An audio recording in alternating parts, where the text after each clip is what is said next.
Hello everyone. चलो आज हम पढ़ेंगे ब्लड ग्रुपिंग। ब्लड ग्रुपिंग तुम लोगों ने देखा होगा ना, किसी का ए होता है, किसी का बी होता है, किसी का ए बी होता है, किसी का ओ होता है। तो ये दो तरह के ब्लड्स होते हैं, ए बी ओ और R H. A B O में ए बी ओ। अभी मैंने बताया ना, किसी का ए होता है, किसी का बी होता है, किसी का ए बी, किसी का ओ। और आर एच में क्या होता है, पॉजिटिव नेगेटिव। सुना होगा ना, किसी का ओ नेगेटिव ब्लड होता है, किसी का ओ पॉजिटिव होता है। उसको जो नेगेटिव पॉजिटिव आया ना, वो आर एच फैक्टर की वजह से आता है। तो अभी हम देखते हैं, पहले क्या होता है ए बी ओ वाला में इससे क्वेश्चंस बहुत आते हैं और 100% है ये क्वेश्चन, एक ना एक तो आएगा ही आएगा। बहुत ईजी आता है, बहुत ही ज़्यादा ईजी। बस तुम्हें ना थोड़ा सा दिमाग लगाना पड़ेगा कि इसमें क्या है। एकदम सिंपल सा ट्रिक बताऊंगी, उससे तुम्हारे एक क्वेश्चन गलत नहीं होगा। देखो क्या होता है, जो आरबीसी होती है ना, उसके ऊपर है ना ग्लाइकोप्रोटीन होते हैं, जिसको हम एंटीजन बोलते हैं। जो ग्लाइकोप्रोटीन, जैसे कि ए ब्लड है तो उसका जो एंटीजन होगा वो भी ए होगा। अगर बी है तो बी होगा। मैं एक साइड में एक बताती हूँ। एक जैसे कि हम मान लेते हैं ये ए ब्लड है, तो ए ब्लड के ऊपर एंटीजन भी ए होगा। अगर ए बी है, ए बी ब्लड का है, तो उसमें ए भी होगा और बी भी होगा। और जिस अगर जो ओ वाला ब्लड है ना, तो उसमें ना एक भी एंटीजन नहीं होता। ठीक है, ये बात बस ध्यान रखना, जो भी ब्लड होगा उसका एंटीजन सेम होगा। ठीक है, और एंटीबॉडीज किसको बोलते हैं, इसका अपोजिट। सिंपल सी बात है, इसका अपोजिट। ए ब्लड है तो इसका अपोजिट कौन सा हो गया, बी।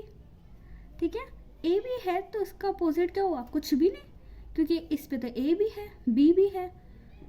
और जो ओ है इसका तो अपोजिट क्या होगा, ए भी होगा, बी भी होगा।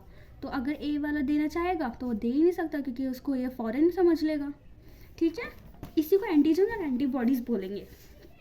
जो आर एच होता है, ये पॉजिटिव और नेगेटिव। जैसे कि ए पॉजिटिव वाला है और ए नेगेटिव वाला है, बता देती हूँ अभी। जैसे समझ लो, ये ए पॉजिटिव वाला ब्लड वाला है और ये ए नेगेटिव वाला है। तो इसमें क्या होगा, जो ये पॉजिटिव है ना, इसके पास है ना एक आर एच फैक्टर अभी है प्रेजेंट। अगर ए नेगेटिव वाला इसको ब्लड देगा तो चल जाएगा, क्योंकि इसने तो कभी देखा नहीं आर एच पॉजिटिव। तो अब आर एच वाला कोई अगर आ भी जाता है तो ये एक्सेप्ट कर लेगा, नहीं आ रहा तो नहीं करेगा। ये मतलब ए पॉजिटिव से भी ले सकता है और ये ए नेगेटिव से भी ले सकता है।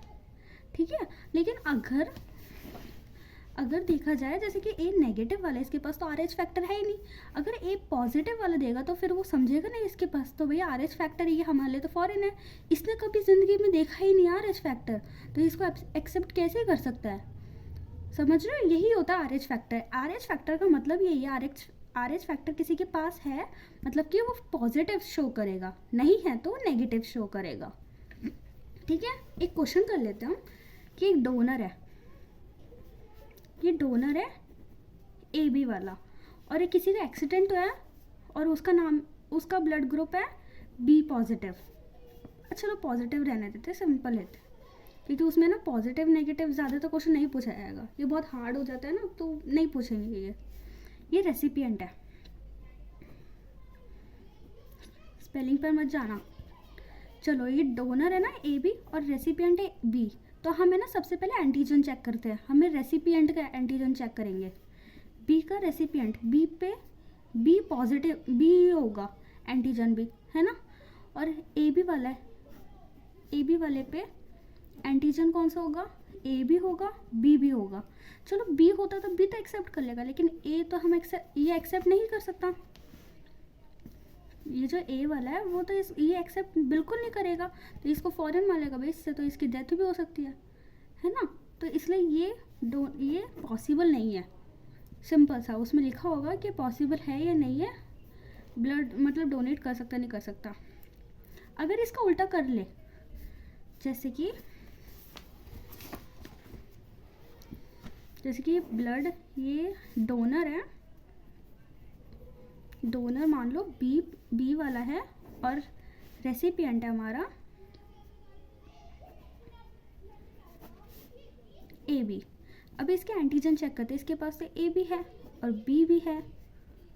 सिर्फ एंटीजन चेक करना, उसी से तुम्हारा क्वेश्चन हो जाएगा। और इसके पास कौन सा एंटीजन है, बी। अभी बी वाला देगा, इसके पास तो बी है, इसके पास भी बी है, मतलब कि ये एक्सेप्ट कर लेगा। ठीक है, समझ आया। अब नेक्स्ट हम देखते हैं, बस एक बात और समझ लो, जो ए बी वाला होता है ना वो यूनिवर्सल रेसिपिएंट होता है, मतलब कि ए बी के पास कोई एंटीबॉडीज़ है ही नहीं, तो ये सबसे एक्सेप्ट कर लेता है, सबसे।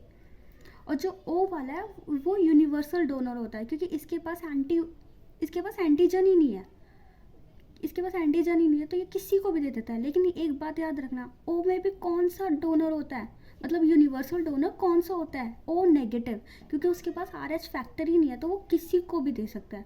अभी बताया था ना आर एच पॉजिटिव और आर एच नेगेटिव वाला, वही कंसेप्ट है यहाँ पर, ठीक है। Okay, bye bye.